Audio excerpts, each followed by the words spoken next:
Tired of the Atidxx32.dll error happening during a loading screen? I'm Sophie Chen, a Windows support engineer.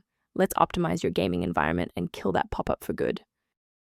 I've linked the primary utility for Atidxx32 in the description to help you skip the manual fix.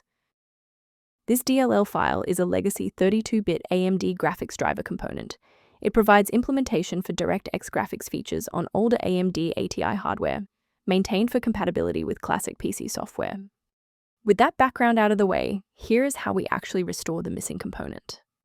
The Atidxx32.dll is often associated with game graphics and audio processing. Reinstall the Microsoft DirectX end-user runtime to restore legacy DirectX files, and update your GPU drivers for OpenCL, OpenGL, or CUDA support. When a standard software refresh isn't enough, we need to bypass the automated installers and look at manual system state resets. Performing a restart can determine if the error is just a transient environment glitch.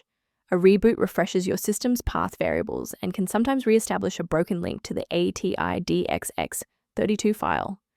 Bookmark this video or click the like button now so that you have a shortcut back to this guide after your PC finishes restarting. It's worth taking a moment to discuss the safe acquisition of runtime components. Please exercise caution when encountering sites offering free downloads of the Atidxx32.dll, as these files are frequently optimized for the wrong architecture and can introduce persistent threats into your sensitive system directories. For a reliable way to monitor these specific library interactions, I've included a professional resource link in the description.